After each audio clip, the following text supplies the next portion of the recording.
said, this is one where we haven't really seen SSG on too much. In just this tournament alone, we've seen Liquid play it twice, once against BDS in a kind of nail-biting 8-7, and then once against Luminosity, which was a little bit more one-sided 7-1.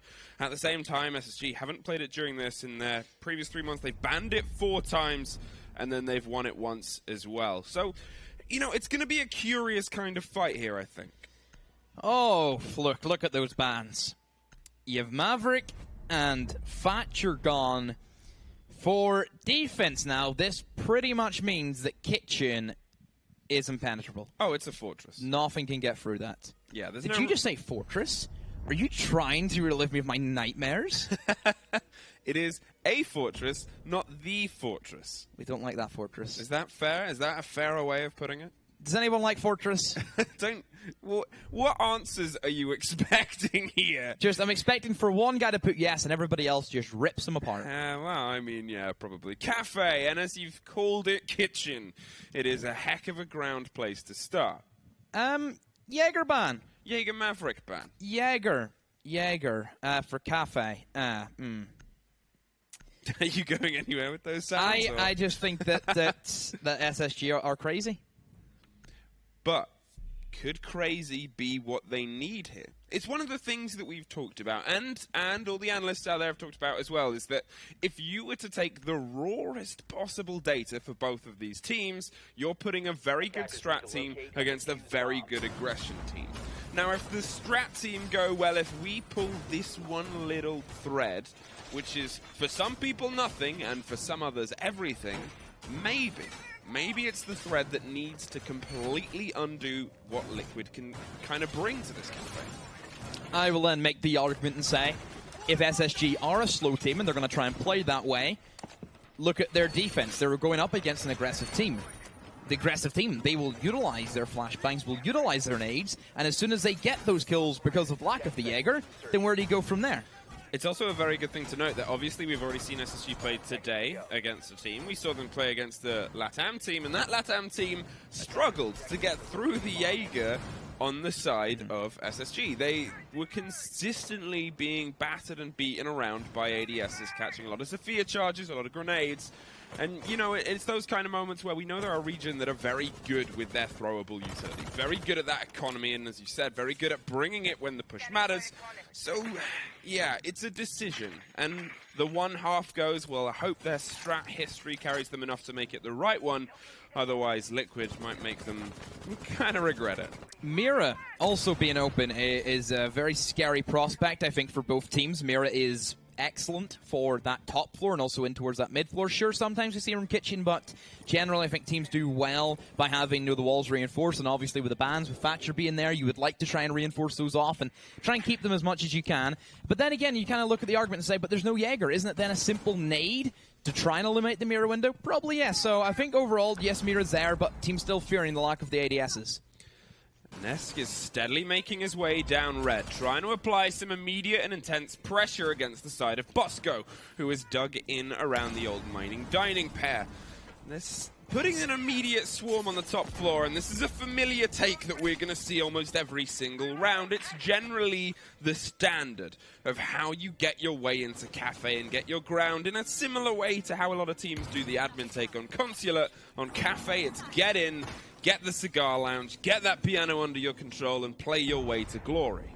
Liquid look as if they're trying to play in towards that train museum and perhaps will attempt to plant towards A-bomb, in towards that dining area. We have seen some of these strategies before where teams will like to pressure in towards the hash. They feel as if they can have a lot of control, and whenever there's Nomad as well who can assist with that, things go well. First blood being shed is SSG with a kill. False finds Paulu. Rampy, and a lot of pressure now. There's the lack of the ADSs. Those flashbangs will connect along with Nesk. And his shots also. 60k trying to push on in. And Rampy has somehow killed Nesk and also escaped. But it's still a free-on-free as a nade kill come in from Moringa. And Rampy, another one. Oh, this is the one guy you don't want livening up things if you're Team Liquid. Yeah, and he's a player who's had a pretty outstanding tournament so far. 81-45, excluding the game earlier today. Really just shows the precedent that he is bringing to this firefight. But to start quoting KDs, it would be kind of a miss to not forget about Palu. 95-46 is an unbelievable pair of numbers on a KD.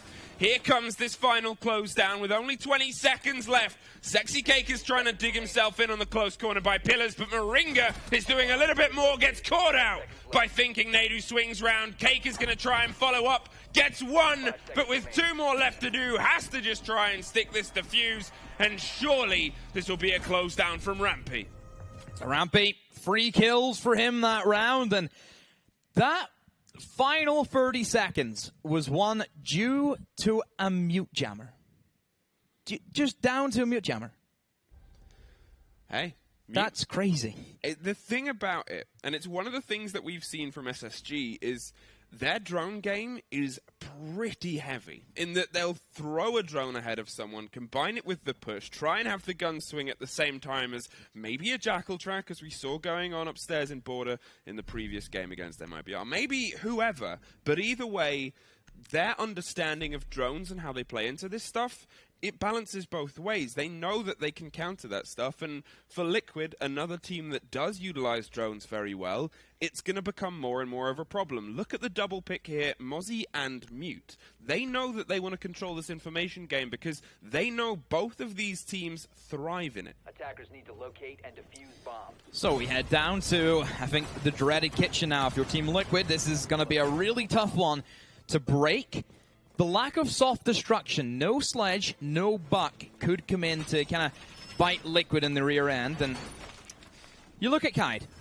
Kaid is an operator that whenever he was kind of introduced, everybody thought he's going to be the go-to guy for denying hatches. Yes, we see a bit of hatch play, but more so we see him used for walls. And that's because you can place those electro claws in areas that the attackers can't get to. And this is one of them. You can place it right up at the top. And you see the kind of layout with that train museum, just that little wooden bit. If it went all the way around that kind of white rim, then they could have been able to do so. But because it's not, they can't really get rid of it. So you have to try, I think, perfectly well-timed nade is the only way you can get rid of it. Yeah, and it's not a... And they have none. They have none, yeah, so... it's not an easy feat either way. Now, one of the things that we're obviously going to be trying to look into here, we can talk about how SSG are really picking these operators well in terms of the denial of walls, denial of drones, denial of information, and that kind of playstyle they want to feed into. But at the same time, what Liquid can often thrive on is the brutality that they can bring into the game. The quick pace, quick fire, and quick damage that they can cause to a team that otherwise might not be expecting it. And, well, a lack of expectations has cost SSG in the past. BSK steadily making his IQE way across the top as they start to swarm into the bakery. No immediate pressure, as you would see from some EU teams. They're just going to hand this territory over, and it's going to be down to Bosco to try and battle back. Bosco also eyeing up the Electroclaw. Just waiting until we see the full commitment, and yes, there will be the full commitment. Has Bosco got enough time to get it off? No, he hasn't. So that one wall has been opened up, and unfortunate for Bosco. See that the effect still lingers, even though the wall's up. It's still alive, and it still has that electrified field. It's always weird whenever you see like the wall be opened, and it's just electrifying the air. It's like a Star Wars kind of problem. That's what it becomes. Canadian ray shield above is a very big issue that is going to become something that gets worse the longer he is left there. We've seen him do this plenty of times, especially on a map like Consulate, where it's quick falls, and especially, as we said, on a map like this, all the destructible floors, all those kind of areas of control you can use to utilize. Look at this as I talk about it. Nesk on the very, very top, hitting shots to the man on the very, very bottom. This is such a tall, soft playing field, and Nesk and Canadian are both trying to exploit it to the best of their abilities. Bosco still trying to play those angles, but that wall, it's not going to be opened up. It's so tough to do so. Nesk is trying so much to find the Electroclaw, but it's just not going to work. You need to bounce an aid off through the mid floor. That's what you need to have. There's nothing else that you can do. It's just the way it is. And Liquid, they take the bait. They didn't take nades. They they did have names before. Remember, they had the sledge, but then they switched it away. It just makes no sense whatsoever from Liquid, and it's cost them. It's a curious decision, sure, especially when you see that Jaeger is off the board. You do think, well, maybe this is something you can lean into, but maybe, you know, it's the old-fashioned plan A versus plan B strategy. A lot of teams' plan A's don't, well, plan for not having a Jaeger, and they're not trying to make that work. Palu doesn't need it, finds one, and Nesk finds another. The immediate fight as Canadian falls too. Nesk has charged the way in, Bosco gets one back, but there is instant revenge and an instant return to a draw from Liquid. What was that? What was that? 10 seconds to go. Every player alive. And Liquid just said, oh, let's walk in down red corridor. And not a single soul from SSG did anything to stop them. That is really poor from SSG. You have to commend Liquid on their gunfights. They just won their ones. But realistically, that shouldn't happen. It should never happen like that, Fluke. It's one of those things I said at the beginning of the round. SSG, they're great when they're in control. They love the strats, they love a slower paced game, and they love one where they can control the space. The players of Liquid have this amazing habit for them and a nightmarish habit for pretty much every other team of just appearing in an area and completely dominating the play space. It doesn't matter who you have or what you have there, because they have this incredible ability to read the game, the game sense of them as well, feeds into that just raw fragging potential, and then they do things like that, where they go, there's 20 seconds on the clock, and we've got this space and this space, this is our route in, there is no two ways about that. Surprisingly, from Spacestation, their third bomb site choice is gonna be the mining room. No top floor. I'd imagine they're not looking towards that top floor because there's no Jaeger. And I think that ADS in that top floor is quintessential for how you hold that. You think of the dark spot corner in towards the piano where you can't get a straight angle. You have to try and fish him out with nades or Capitao. But sure, there's Capitao there, which you can still deal with. But as you can see, they're bringing a set of nades, knowing that that's where they kind of missed out on. We know those nades would have helped a lot with getting rid of the electroclaws on Kitchen. So I think the correct and appropriate change there for Liquid. Well, the buck is going to be a big part of this, as we've already talked about how powerful nades can be. We've also talked about how soft this map is. And it's hard to kind of finish that sentence without adding in how good Nesk is. Because he has this history. Yes, he hasn't been the biggest shining light for Liquid this time round. The history books are going to write about Palu's showing here for a while, but he's still thrown in a positive KD.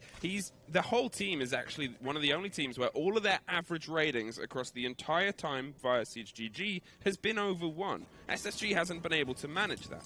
Yes, because Liquid hasn't lost any games. That's why they're the only one who are still undefeated. And Flick, do you think they'll go undefeated as well? I think it's going to be a heck of a fight, for sure. Obviously, in a way, it's down to SSG. There is proof of what grenades can do here. This is it. You don't bring mirror windows on Cafe if you know there's no Jaeger. It's too simple. Mira has to stay with her mirror window because that's how they work. They're immovable, and that's a great pick from Rampy. Right up through the hatch inside a laundry and takes care of Nesk. But still, though, you lost your mirror. You lost one of your guys upstairs. The verticality coming to bite them back again as they start to try to bring the collapse in. Nesk off the board. Faults is 2, but there's still a minute on for the remaining 8 to try and find their way into this game. It's fallen a little bit slow for now, but as Liquid have previously proven, it doesn't mean that they're not ready to completely swarm a point. Palu is trying to set himself up on the window of the new balcony, and they're otherwise just careening their way across, digging out every SSG position possible before they set themselves for the kill. Spacestation need to be careful, because if we see a quick flood of the bomb site from Liquid in towards that train museum, then they could be in for a world of hurt, especially for free players to locate it towards the east, over towards the white stairs. Liquid have control of pillars. There was a bit of a glimpse of a gun barrel being shown by the Legion, and Palu just has to be careful, make sure he doesn't give himself away. Moringa as well, assisting Palu as he opens up onto one, try and look for the other. They know the Echo's trapped inside of Laundry, who will take the fight. Flashbang tried to come in, and there it goes. Ramp B gone. Bosco Canadian have to try and hold on, but B bomb site is where we're going to see Liquid try and put the pressure. Sexy Geek has to go as quick as he can, move out of his way, he has to get the plant down, but he doesn't need to. Liquid, they just pick up the kills. And that is it, the second time in a row. 20 seconds on the board, we start getting the worrying voice of 20 seconds to go from the game itself, and Liquid just take ground. And then they find everybody in and amongst it, and there seems to be nothing that SSG can do to stop it. All you need is just a picture of Team Liquid and just the caption saying, time limit? Nah, mate, never heard of it. No, it's like, in a weird, hyper-aggressive vitality sort of way.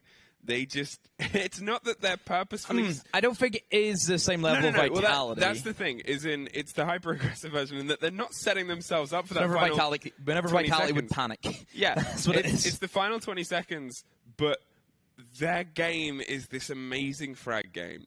And their game sense, as I've said, is in another level when they're kind of together, which this tournament they have been. You know, they just blitz their way through this territory. Taking a quick pause here, and I think it's SSG trying to work out how they can get this put together, and it's a technical pause actually. So it's, well, it gives the team's chance to catch a breath, and I think that's kind of what SSG need. Yeah, SSG have to try and just recuperate, have to think about what they need to do to try and get this fixed, because at the moment, it looks really strong from SSG. They have everybody set up in great positions, great refragging positions, but the refrags don't come in. That's the strange bit about it. Well, that's the whole thing.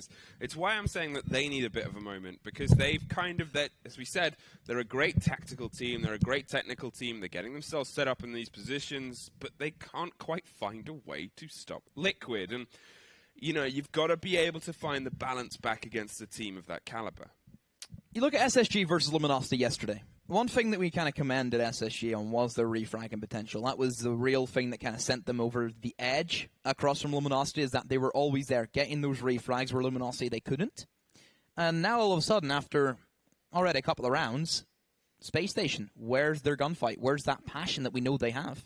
Yeah, and it's kind of been a bit of a story with Spacestation across any tournament, across any kind of facet of competitive, is that they have this horrible habit sometimes of, yeah, they fall back. They accidentally kind of get inside their head. Just going to set ourselves up for a quick rehost here as we get it all sorted across the board. But I'm curious about kind of how the rest of the world sees this game. Obviously, the Strafe settings as well, and seeing how people have voted across those, and obviously what you guys in chat think about who's going to pull this out, because it's a big battle between two pretty beastly teams right now. I think overall you have to consider Liquid with that edge. Yes, we know there is tons of talent from Spacestation. Yes, we know there is veteran players there, but at the end of the day, Liquid's the one who have won a championship at Spacestation. Well, Liquid may have won a championship, but it's been a long time since they've been on the biggest stage. All the way back in the 2019 Invitationals at the beginning of the year. Different roster back then as well. That's it. They had Zig, they had Gohan. It was a very different team. And they haven't had the best run since then. A lot of other kind of Latin America teams have kind of flown the flag. Unfortunately, not as proudly as they could have due to recent issues at the most recent major. But if this is a sign of how good the region is when kind of operating at full power, I am so excited to see it on the biggest stage. This is our 8th minor, and not a single Latin America team has won a minor as of yet. No. So that's something that Liquid, I'm sure, are probably trying to go for as well. And American teams have a good habit on minors over here as well. Obviously, Rogue being able to get through and take the crown on one of them. And you look at kind of where they are now, and so where they're not. Well, they're not now anywhere. Yeah, but you look at where they were then, and everyone kind of had these low expectations, and everyone kind of said, well, it's an EU event, and there's EU teams there. Surely this is going to go to EU. It kind of hasn't worked out both times for us. Maybe we don't need an EU major yet. Maybe that wouldn't go so great. Well, we did have one last year, Fluke. It hasn't been that long since Paris. No, that's true. That's true. where we've seen, G2. We thought about Rogue. Oh, boy. G2 well, let's not start death knelling G2 just yet. They're still in Pro League. More than we can say about Team Secret. Am I right? Am I right? Yeah, you know what I mean. I'm not gonna. Is that join in? It's good fun. No, well, I'm assuming you're saying that because the boys are watching from there. But obviously, thank you for keeping the patience as we get ourselves set up. We're in for a long haul today, guys. So it's better that we get this stuff sorted out now rather than 2-3 maps down the line when everybody is completely at their hyped maximum. I mean, we've already actually seen, obviously the SSG boys have already played today, already a lot of heated shouting. And I'm kind of wanting more. And I know I shouldn't be asking for more, but without the organizing, I want more kind of popping off, personally. I don't know. Can we get more heat between NA and LATAM? Should I be asking for that? Me and you could fight. Well, we're not NA or LATAM. Me and Sternab could fight. Yeah, Sternab is NA. Anyway. Obviously, the rest of the bracket and how this kind of plays together has come to this one final game. It is a best of 5, technically. Yep. They've got the one map buff, which is the last one, as far as I know, which is Villa. Yeah. Is under their thing. The prize pool today is to get to the main stage. That was kind of where the initial point was before we segued away and filled time. So it's the thing about how aggressive these guys are playing because, yes, it's a minor, but both these teams, as we kind of said about Liquid and about SSG, who have this, they get to the big stage, then things go a little bit wrong. Mm-hmm. Being able to take their way fully through one of these tournaments, even though it's a minor, is a really, really good kind of momentum shift for them. I know that you kind of said that we're in for a long haul. Yeah. Honestly, I think it could be quicker than that. I think it really could be just a 2-0 for Liquid. I think they could just do the job, especially if they win this Cafe. And if they win Cafe, I think convincingly, like a 7-2 or a 7-3, that doesn't even give Space Station any momentum. And like we know, Space Station, for the most part, they do take a little bit of time to get going.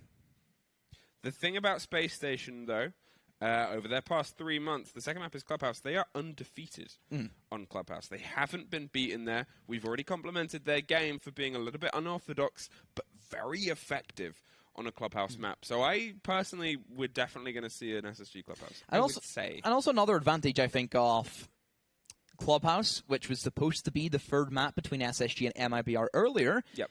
We didn't see Clubhouse. So Liquid then didn't really get a chance to literally watch Clubhouse be played an hour before they had to play it again. So I think that's another good thing for SSG going into it.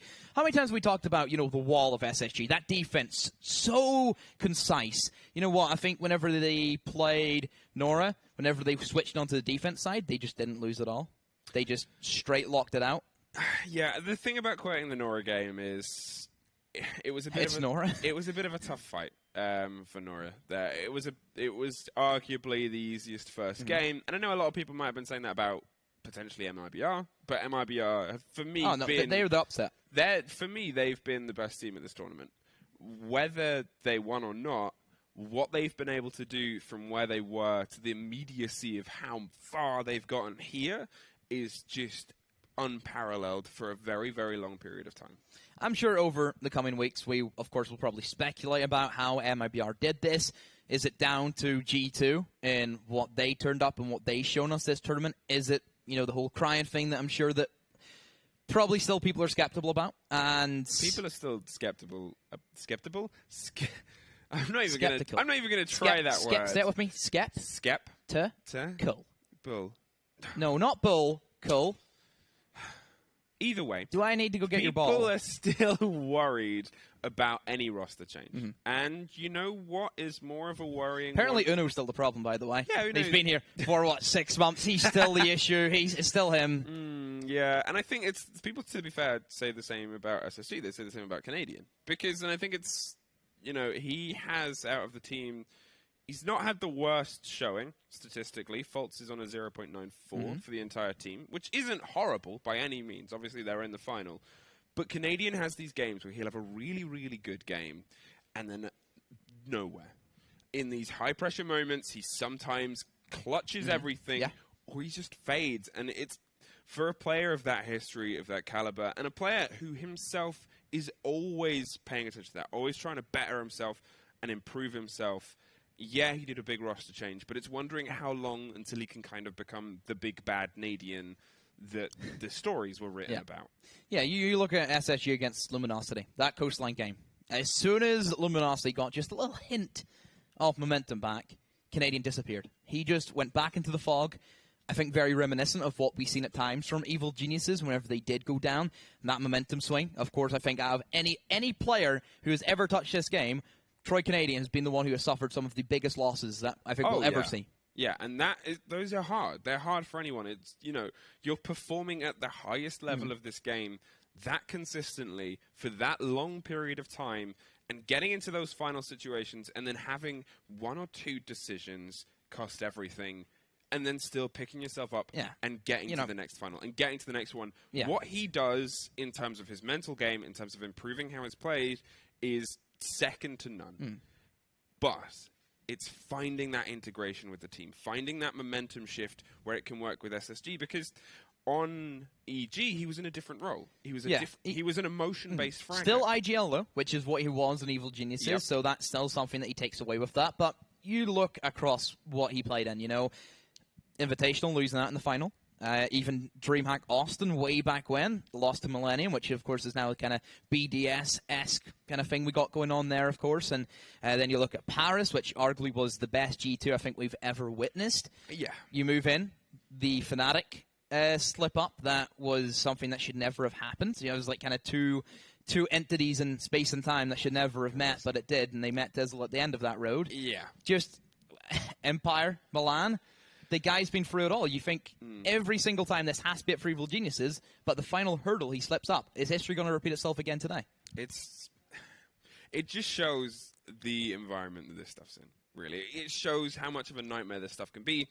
And going back about 5 minutes to a point I made before, an SSG win here could be so monumentally good for not only the team as a whole to get over the long history of the SSG draw, the NA choke, but Canadian making his way to lifting a trophy on a stage. Not lifting the entire stage, just the trophy on the stage.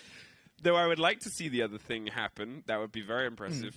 For the first time in a while, because that is this moment that we talked about where that is when you can chapter to it. That's when you can kind of turn this page and go, right, I've done it. I've got there. We're heading to this major. We have this momentum on a team level, on this personal level. I'm not saying it's going to put all possible NA demons to bed. No. But it can really help soothe it. Yeah, could this finally be the time where Canadian lifts a trophy since year one Invitational? That's... For all the quoting, and I was thinking about this earlier, for all the quoting that we do about the game, and we say young gunners and what they can achieve... You know, it's so good to be able to have these older players now on a scene that is just past 4 years old. And it's a really, really nice thing that our esport has hit this stage where we have these players that are shifting into coach roles, or they're shifting into these roles like Slash's, where he's kind of leading a team and leading a force. And similar to Canadian, but it's a little bit less on kind of SSG because they've generally been a more storied team than the young guns of Luminosity. But it's nice to be able to use the phrase young guns because... You know, look at the scene now. Look at us. Look at us. Is that supposed to be 2-1? Attackers need to locate and defuse bombs. Yes. Is it not supposed to be 2-1? As far as I know. Reading was won by SSG. Kitchen and Mining won by Liquid. Maybe this is something to do with the rehost. I don't know. I mean, the players aren't saying anything about it. I'm assuming that they would be more in tune. Hopefully we get something in our ears.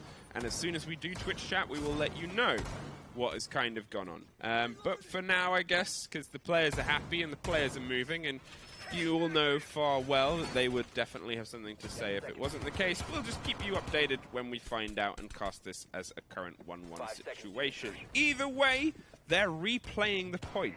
They are back. Oh no, they're down in kitchen. Actually. No, they're in mining. Did me and you like jump through time? I don't know. And have came back.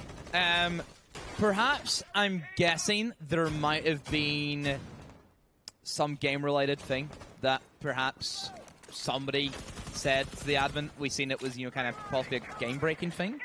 Who knows? Potentially. We've seen stuff like that happen before. I'm curious, obviously, what it is, but we'll hopefully find out some other time. For now, it's a 1-1. We're back around. We've gone back in time, jumped in the pretty shaky Siege time machine, and we're going to see if, well, Liquid can get themselves back on this point in the mining dining. This fell previously to the favor of Liquid. Some first frag grenade kills and some pretty hefty vertical play with the opening two, and Nesk and Fultz, well, let's see if they can rewrite history.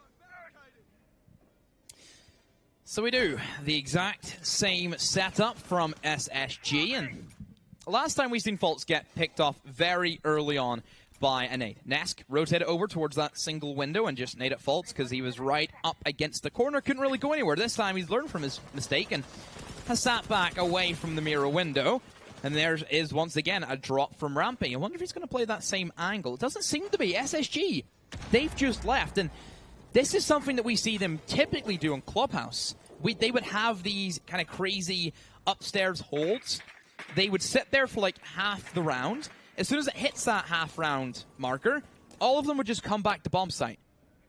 It's a very strange tactic, but it's worked well, though, for Spacestation in the past. Yeah, they kind of cause a lot of issues and a lot of problems on the far side and then bring themselves back in. I've just got word from production and mainly from our main man Medics on the other side that it was a game bug. Bosco couldn't control his character, so they very graciously let it fall back to him. So that is why, obviously, we're back around. But hey, it means we get a little bit more siege on a very long game day anyway. Canadian holding down inside train, waiting to try and lock down the immediacy of the site. He was the last one left alive last time we were here, and so far Nesk has taken a slightly different approach. But the approach is going to start making any of the space for Spacestation much smaller. Saw the spine of the man, but he has rotated and run away for now. The popping of the mirror window has made the ground fall. They're dangerous things to have on this map, as you said before. Now, at this point, they're trying to close down via pillars. Nesk and Nade find one apiece, both with the chance of explosives as he rolls another through. To the bottom of the staircase, they start to fall as Bosco wants to come back up. They're holding the angles on red, and there's the run round and almost a double from Bosco. But Sexy Cake is there to lock it off, and yet again, we are in this 5 seconds left with 6 players on the board. They can't quite find their way in. Thinking Nade saves the day and drops the diffuser. So SSG, after that rehosted round, so again, like Fluke said, it was a game-breaking bug. Bosco could not move his character. This is a game bug that I've seen in the past that has affected. You know, we've seen before, even at other LAN events such as the Premiership. We've seen this happen the exact same time. Remember, Fluke, whenever a guy couldn't move his Ella? Yeah. It happens, and it does. In the Prem, though, you assume it's because they're not a good player. But they just don't move. Yeah, nice one. Kitchen service. We head back down to a very well-reinforced point that, with a complete flood, Liquid took on the previous spin here. Now, this is definitely a place where we can see SSG find a bit more solidity. They had the groundwork of what could have been a good hold, but it was, as we said, a pretty unstoppable swarm that came through. The man that might be able to stop it this time, or should we say woman, is Clash. Being able to be held by the hands of Canadian and just having something to stumble the pace of Liquid. This door is secure. Moving into our kitchen once more for Spacestation, and it was a very questionable round for themselves. It was peculiar and a round outcome that we haven't seen in quite some time, which is all players alive by the 10-second timer, and Liquid still managed to pull away with only having 1 casualty. SSG and their lineup look very slow, not a single free speed. You have 2 armors, and then you have the heavies. You have the Clash, you have the Echo, and the Kite. So we've seen Canadian on the Clash before. This is an operator that SSG do not shy away from. They will gladly play it. It gives them that movable information, and then that's kind of perhaps where they struggle with the mirror window. You've seen them try to take it before, and they really couldn't play it because of the lack of ADSs. Again, those mirror windows, yes, they are so strong, but because they are so easily nadeable, it just doesn't make sense to bring it here. But Clash, of course, if you see somebody cooking a nade, you can just move away, can't you? You can say, oh, not having any of that today.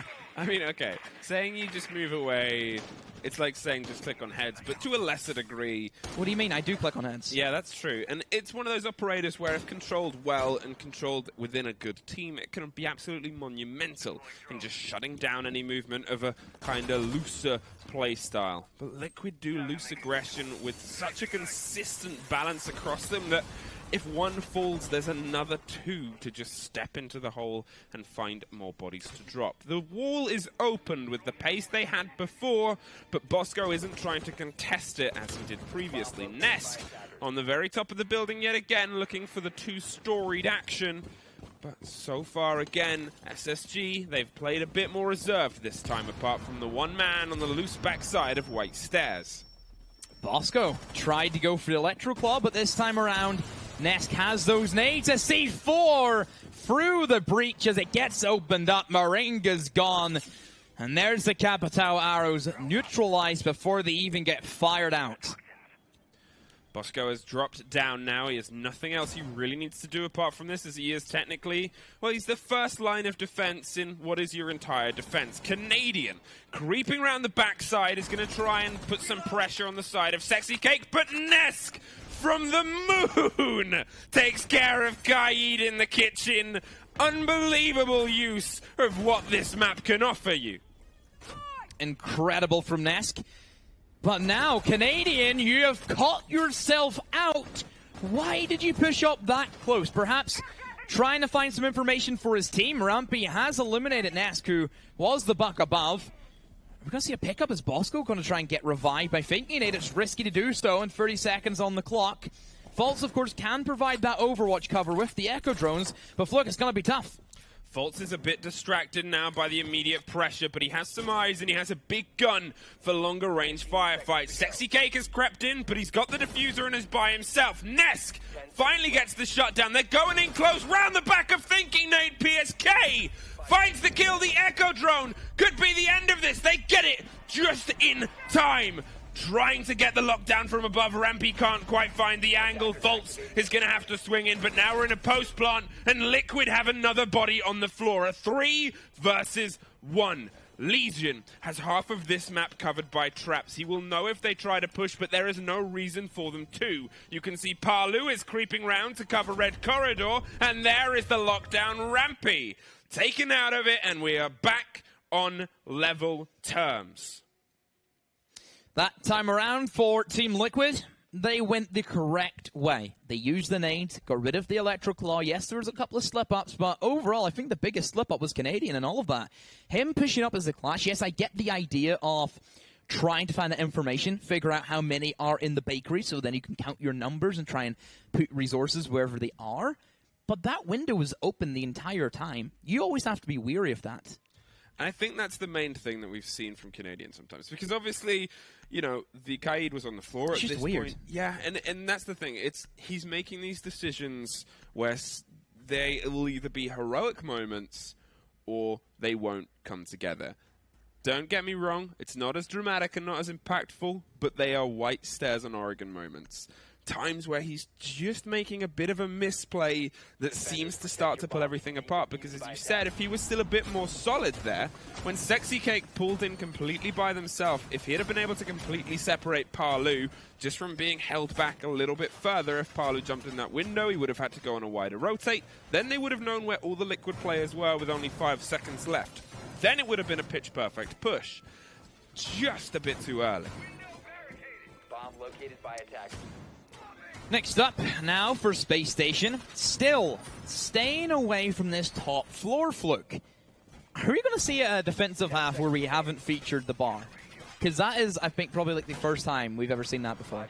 But it makes sense. It does, yeah. With the we've talked bans, about that, yeah. It makes complete sense. And especially with how Liquid are playing this and how well they're taking control of the top floor, because this is generally a way that you take this map. Yeah, you still put a lot of pressure down on the other points directly, but getting 2 people up on the very top floor, regardless of where you're pushing, just guarantees you that top-down flat control that this map really kind of needs, with the 2 staircases and the big jump from 3rd story to 2nd.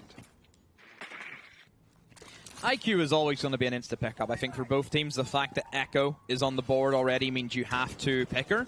But, of course, Valkyrie also being available, which we haven't really seen here be featured, even though this is a very big Valkyrie map. A lot of great camera spots for Cafe. May it be in towards the top floor of things, in towards piano and cigar shop. There's some really neat ones, and even the outside premises as well. You can cover off entire sections. Again, it's that kind of square format, that 4 sides. You can place one camera outside, and it covers 2. Nesk is ready to make this collapse from the top that we talked about before. It's a consistent maneuver, and, well, there's not many better players to be able to demonstrate it. A C4, as you just said, was thrown and nothing. And we've occasionally, we've said this about NA yesterday. Don't get that.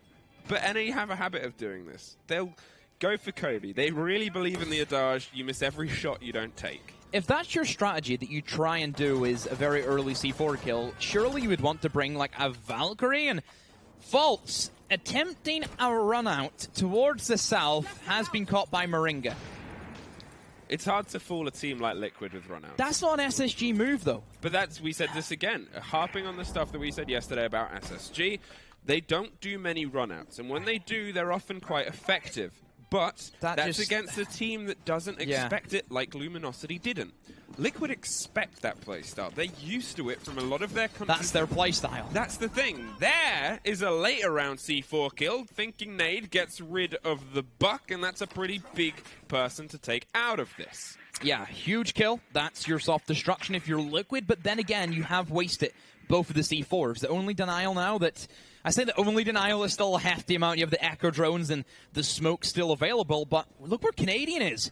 He is not in a position at all to try and delay this round, instead looking for the kills, rotating up in towards the north staircase, and Liquid, they're prepped, they're ready to go, and I'm curious to see if Canadian, this flank will pay off, but no, instead rotates back, knows he needs to give the cover, and now Liquid, they need to make this push happen.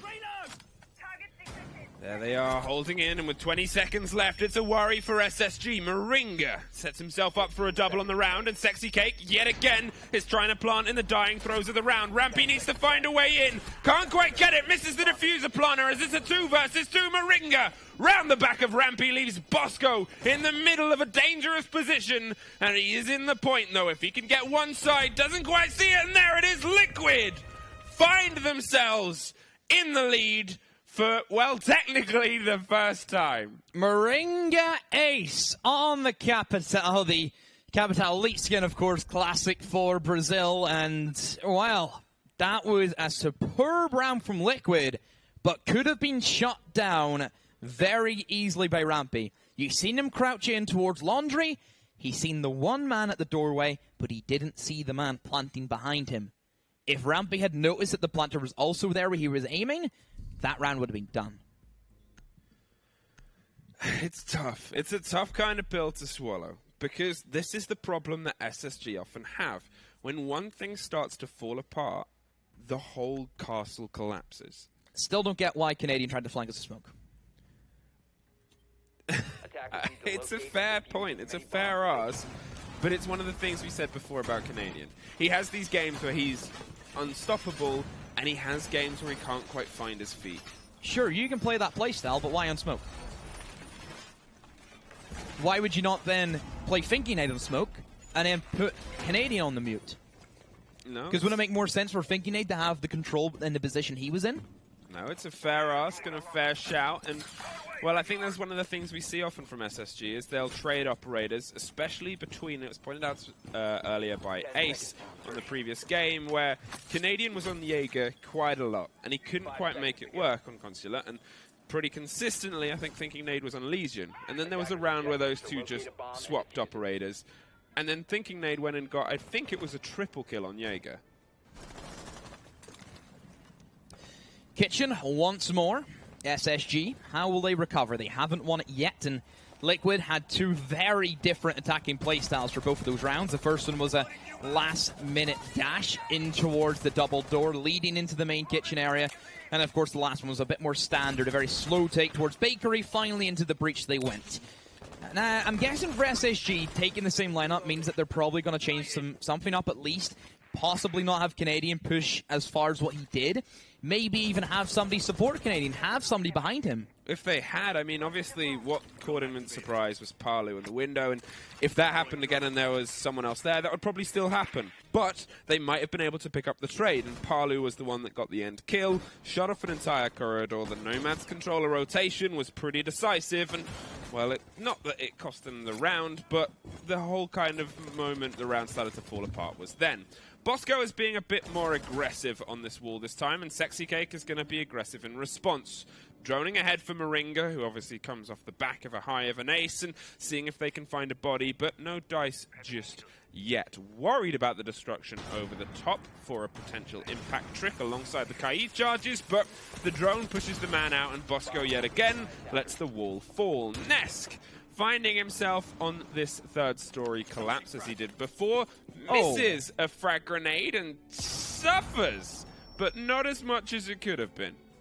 Still unfortunate, though, because if Bosco's quick enough to realize that this is what Liquid are doing, then he can simply throw it down. Is that another one missed? Twice. Massive blunder from Nesk. Massive. Yeah, kind of needed an ADS there to stop that happening to him, but Nesk is going to try and hold on, but Moringa tears through Bosco and tears into this kitchen. Nade stems the flow, but they are getting the big wall open now. Canadian, rightfully so, is playing this further back, using himself as a last line and a bit of cover as Sexy Cake looks for a long-range battle behind the ballasts of Bakery.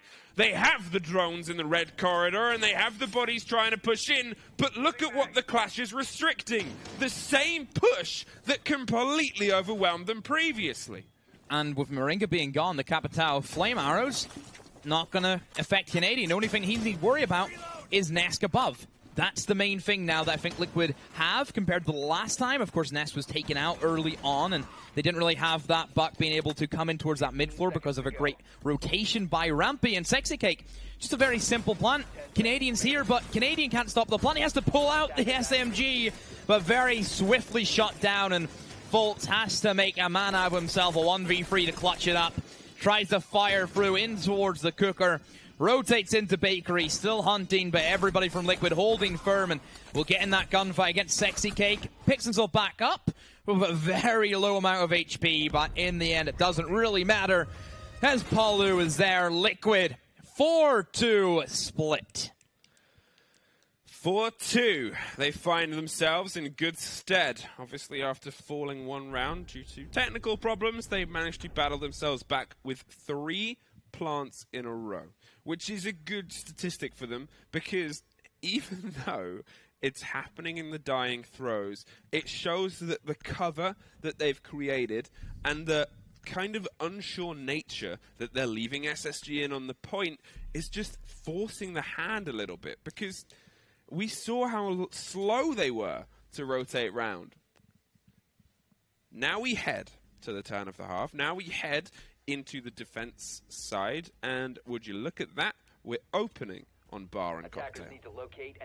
Yeah, I think for Space Station that was probably one of the weirdest things we've seen from them, is that they didn't go for the top floor. I still think, though, you should have had at least one go at it. Still a very strong bomb site. Yes, we know we don't have the Jaeger available, which makes a big difference, but I still think you have to give it at least some concern. And generally for Space Station, the way we've seen them play over this tournament, they have been very heavy in the C4s. If they were going to play that kind of same C4 aspect, which we did see from time to time towards the reading, throwing those C4s up, trying to eliminate different attackers, who's to say a heavy C4 lineup could have worked for them in Bar? No, that's completely true, and I guess, you know, it's seeing if they can capitalize on the fact that Jaeger's off the board. The Jaeger loss was an SSG decision. Let's see them capitalize upon them, because it's going to play favors on their attack. Rampy obviously bringing some frag grenades. They have the destruction of the Ash to take some control. And even on Rampy, eliminating that Jaeger, that was an operator that he popped off. He popped off on, popped off off. Popped off with. There we go. That's what we're looking for. Okay. But yeah, Rampy was extremely strong with that operator, and for them to kind of take that away, did seem weird at times. Fultz, crouch walking Ash, and trying to find the opener here. Who's going to win it? It is Mirror, who comes the victor with a flicker of health left. Nesk with the Vector shoots as true as the gun can, and that could be a big moment now. Fultz struggling to find his way into this game, being the first death 3 times so far. Well, I guess it's seeing if they can make something else out of this. Okay, SSG, you've lost Fultz, and to be fair, for Nesk, he's very lucky to get away with the little HP that he is on, so it would be interesting to see Thinking Ed get shock drone in there. He still has 2 of them, and I think the fact that they're bringing the Twitch is a nice pickup, especially if Mira's available, and if they know that Mira is a big operator for Liquid whenever it's open. We always see Liquid kind of take that operator. Yeah, sorry, I really like what Thinking Ed did there, where he smashed the vase and used the broken stuff to hide his claymore. Sorry, that's really clever. I know people say take that stuff out of this game, but that's a clever usage of it. Wow. Gonna see that. You don't see that much in gold, do you, Fluke? No, I don't. But that's what I get for playing with Dez. Yeah, we don't have claymores up in the diamond ranks. Nobody bothers with that. Uh-huh. Just because everybody just runs in and dies, pretty much. A minute on the board. Nesk still on only a tiny bit of health, but hey, that man has done more with less before. They're trying to start their collapse, and as we said, these frag grenades could be big, but oh no, no one's home. The wall does get cracked open, and now they're going to try a quicker swing, but Moringa is what is standing in your way, and so is Nesk! Through the side of a mirror window, as we said, he can do so much if you let him have it, and even when you don't, he will still tear through you. Thinking Nade has to pick up the diffuser now with 30 seconds and PSK still underneath. He has the option to rotate back round. Nesk inside of White peeks around, but Thinking Nade is there with the F2. Let's see if this man can try and pop off. Rampy right beside the Echo, but a perfectly timed C4 from PSK keeps Echo alive. Thinking Nade pulls out the pistol, but to no avail. Liquid first defense on the top floor. Brilliant, Fluke. Just really, really well put together. Obviously, the opening frag against the Ash on the far side of the staircase, being able to take care of that with a roaming mirror. And I know you said a quote earlier on today, which is you get your mirror and you put it behind a mirror window. Does that extend to if you are Nesk? Well, Nesk is Brazilian Terminator. That's true. We have a lot of players who we consider to be machines, don't we? Yeah. So we have Nesk. Uh-huh. I think we have to throw in Joystick. Yeah, well, he's the Russian cyborg. Shaiko. Yeah. Though he is a destroyer of hopes and dreams a He's robot, a machine. Technically. He's a machine. Chat, is Shaiko a machine? Attackers need to Who is Citizen? and defuse as many We don't bombs call as they Citizen... Citizen's a lad. He's an animal. He's a beast. Liquid. 5-2 on Cafe. If I'm honest, we kind of expected this map to go their way. They're a very good Cafe team. They're a very good kind of aggressive team. And as we kind of saw from the history of them throughout this tournament, they obviously, 8-7'd one team and then 7-1'd another. And then it's a matter of SSG, who we don't see on a huge amount of Cafe. Yes, over the past 3 months they've played it and they won it once, but they've banned it 4 times as well, which for them they have a kind of pretty varied map set that they like to remove. But even then, maps that they've banned more, like Consulate, which they've banned 5 times, they've still played it twice. Villa, they've banned it 4 times as well. They've played it twice. We have very little info. It's the least we've seen them play any of the 7 maps across. Even Coastline, that they've banned 7 times, we've seen them play it more.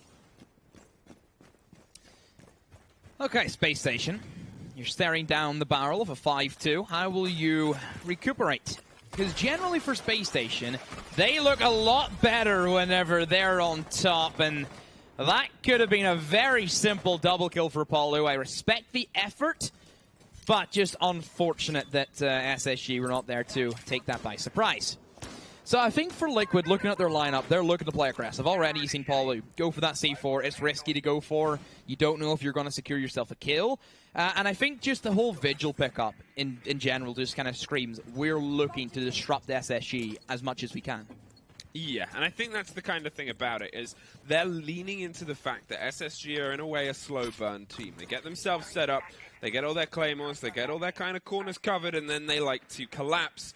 On the opposite side of it, Liquid can kind of thrive in aggression. They can thrive in chaos. They're one of those teams that defined that style of play, where it's not that they don't have strategies, no, but it's that they know that they can throw off people and be creative in the middle, in the dying throws, or the very beginning of a round, and completely change everything and still be a form, still be a force, and still be a 5-stack of undeniable game sense to counter. SSG, however, they like to have their drones control of space. As you see, Faults is droning ahead for the bodies there. They're trying to get rid of Sexy Cake and Nesk on this top floor, and again, it's this information. They're going to jackal, they're going to control, they're going to shepherd, and see if they can find bodies through it. Oh, Faults finds Sexy Cake as he tried to retreat, and Rampy swings in from that east balcony. Moringa does respond with a C4 kill, but is it perhaps too late for them to really have any impact on the round? Palu has to go big now. He's the man in pillars, the kind of unknown quantity who could go for this flank. Rotates up, and that's a freebie kill! No! Palu, not like this! What a disaster that was for Palu, and what a collapse that ended up being for the whole team. Brilliant play there. If maybe a panicked scream into the headset of Thinking Nade to pull off and pull that out. 5-3. They have a round back in their favor for the first time in 5 pretty much rounds, so let's see if they can begin to find themselves back into this. Gonna head down to Kitchen for the first time on this defense. They're gonna rotate the point off reading regardless of how it went, and again, I'm curious to see how this plays. This is the make or break for me right now. I think this is the round that will kind of outcome. If Liquid take this, I could see a 7-3 very easily. If SSG, then we could have a much tighter matchup, and really for Space Station, for them to, of course, ban out Maverick, for example, probably expecting Liquid to ban Thatcher. That's a common ban from them nearly every time. So SSG, they would have known their research. So for them to get rid of that Maverick, it has definitely hurt them, just like it did for Liquid. You know, we've seen Liquid, they also struggled with the Electroclaw. It was only a moment of brilliance from Moringa to really push on in, eliminate Bosco, and then get that easy pick off onto the Claw. I'm curious to see if SSG can do the same, or will they just go meh? I think it's good that SSG have a round in their favor now, because they're a team that when they start to get a bit of ground, they can really capitalize upon it. They can really make it work as a unit, because what they bring is brilliant structure. Time and time again, when that structure starts to fall together, they can just keep adding, keep constructing, and keep building their way to a victory. Now they have one under their belt, and it's only a 2-round difference. They have their attacks set forward, and they know that they're up against the Jaegerless defense. Yes, they're on the Kitchen point, and this is going to be a hard nut to crack because of the other bans across this board, but not impossible with the utilization of the soft destruction, with the utilization of the verticality, and with the caliber of vertical-esque players they have in this Space Station. So overall for SSG in their attacking lineup, perhaps the lack of a Thermite could definitely hinder them. We've seen Liquid, they took that proficiently. But I think for SSG, they've went for, I think, the kind of more utility route. We see Gridlock being brought in. We haven't seen her featured a lot this tournament. I think it's been a very niche pick operator. But for Cafe, I think an excellent pickup. She can provide some soft destruction if you need that in your lineup. You, of course, have those track stingers for that flank protection and the smokes, which are always going to be a benefit for every team. Yeah, and I think it's the kind of way of just locking it all down, really. It's how solid a point do you make this when you're a team like Liquid who can kind of, as I said before, thrive in a bit of chaos and thrive in a bit of uncertainty. You know the way we always talk about Mozzie being the kind of jack of all trades, master of none? Gridlock's kind of that counterpart in the attack, isn't she? It was a really good combination of operators. Nice DLC. The thing about that pairing as well is it was maybe one of the few times, yeah, they had these great powers, but it wasn't like how everybody reacted, saying they're so overpowered, they're so underpowered. Yeah, it wasn't the gadgets, it was the kit. Yeah, and they went a little bit under the radar for a while, where not a huge amount of teams seem to, at least on the bigger stage, I'm sure it's a different story in scrims, but seem to really pick up on them and start to use them. Apart from maybe teams like Na'Vi, who were very quick adopters of what they were. Both Citizen on the Mozzie, obviously Nello, what he did with, you've seen that great 1v4 with Gridlock. Yeah, that's the thing. And now they're kind of, you know, they're trickling their way more into standard setups and standard operators because, as you said, they can do so much. Oh, that's really unfortunate there from SSG. They wasted 2 nades attempting to get rid of the Electroclaw, but they cannot find it. They are attempting to try and go for a backside push, but you can't do that if the hatch isn't open. So again, this whole ban with the Thatcher and Mavericks coming in, it's hurting SSG just like it did with Liquid. The roof is starting to fall, though, and instead they're going to see if they can catch a member of Liquid on an unlucky rotation. Nesk is on the other side of a deft sandwich with a camera and a set of barbed wire, just keeping an eye. And he is a player that can react very quickly to this kind of situation. Fultz, who we've said, he's either been the opening kill or the opening death. It's been a bit of a mixed bag, and he doesn't quite want to add to that stats, but he doesn't need to, as Sexy Cake and Parlou find 2 bodies on the far side, and there is another one, but there is another couple. Rampy puts a bit of blood back the other way, but with only a few seconds left and even less HP, Liquid put themselves on match point. SSG, really risky bans whenever you see the Maverick. Whenever I seen the Maverick kind of follow through for Cafe, I knew it was going to be really tough whenever, obviously, Liquid, they always ban that Thatcher. Even more so, I think, riskier from SSG to kind of have that mindset and those bans. If I'm not mistaken, it was SSG ban Maverick first, didn't they? I think they had the first ban. So even more credit to Thatcher, similar to Thatcher to Liquid for banning the Thatcher. Well done, Thatcher. Well done. We like Thank Thatcher. You for sitting at home, or no, he'd be sitting on his boat, wouldn't he? Yeah, really, he's the dad of Rainbow Six. Sitting on his boat, really angry and grumpy. Similar to what we've seen from MIBR G2. We've seen that Clubhouse come in. We've seen the Hard Breacher Maverick ban from G2. And then MIBR had the choice to not go for that or go for their standard Thermite ban. What did MIBR do? Let's just go for it. Let's do it. And that's the exact you same know what that reminds mentality. me of? MIBR versus G2, where on the second map, banned out the hard destruction, G2 did, kind of trying to throw off what MIBR would do with their second ban, thinking, well, they always ban Maverick, they always ban Hibana, so we're going to bait it. The ban Thermite. MIBR ban Thermite. Yeah, and ban, because that was their plan there, was we're going to ban Maverick and see if we can shake them into changing their bans. And MIBR went, nah, we're going to ban Thermite still. And then they completely swept through Clubhouse because they had that level of kind of bravery and that kind of stuff. But, you know, and I know you've already said that, but it's just, I love that as the region of LATAM. Yeah. Like, the whole kind of double downing on it and is just, they're unstoppable with that stuff. They're unstoppable with being swayed. They're unstoppable with being kind of shaken about that kind of stuff. Okay. Potential final round here inside of Cafe, and Liquids, I still expect the 7-3. I think very clean, very concise. Whenever you can take your map with only giving up 3 rounds, I always see that as very, very dominant. 4, you can kind of say, you know, yes, they still won, but it wasn't that easy. I think a 7-3, you just think, okay, that was their map all day of the week. Yeah, and I think that's the kind of thing about it is especially on Cafe, you know, it was such a good Liquid map to come into it. And I think, as we said, everyone kind of expected it to go this way, but it's Club on the next time round. It's Club on the second swing, where that is when SSG can kind of pull themselves back in, because they probably looked at this map, and, you know, and I think that's the kind of way it goes down. All right, Liquid, in towards that top 4 you go, and last time it was, again, down to those Electroclaws. SSG could not get rid of them. They tried to force their way into Bathroom. Thermite in Bathroom wall gives you very little. It gives you a kind of angle into Freezer, but even at that, it's a sliver. It's all about that main Freezer wall. That's the one that's the target. And for SSG not being able to get rid of the Electroclaw is surprising. I would like to see them take a little bit more time. For the most part, I think White needs to be where their main pressure comes from. I would like to see potentially somebody kind of repelling on White window I think, will be like the main area, because that shuts down a lot of things, look.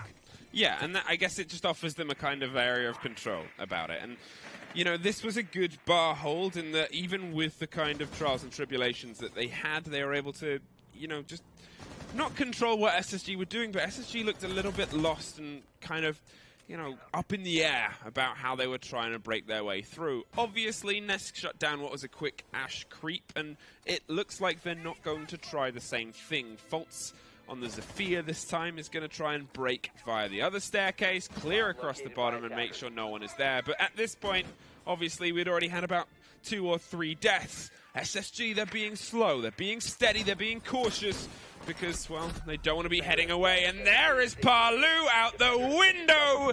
Goodbye, Rampy, and goodbye, Canadian! SSG have went full overdrive. They have dropped the skylight. They're into the bomb. Ness sees a sliver and will down, thinking nade. And Fultz and Bosco, the only remaining hope for SSG, just Fultz. Ness tearing them through. 1v2 now. Fultz, 10 seconds to go. Has to make it happen. Goes for the plant. Palu still has the C4. No, he misshoots it. Over it goes, but it doesn't matter. Liquid, they're still there. First map for themselves. 2-0, of course. Oh, Fluke, that's Cafe all day a week for Team Liquid. Yeah, it was a Liquid map. It was a Liquid match, and it was in the end. They're a 2-0 position now. Sure, we are about to head to Clubhouse, which is statistically not a Liquid map. It is a very good SSG map and a place where they can kind of find themselves back into this fight. But they're going to have a heck of a team talk if they're going to make it. I think out of all of the maps that we see from the veto, Clubhouse should be SSG's. But we'll have to see, Fluke, of course, after we go to a quick break. But guys, please stay with us, as this could go any way right now.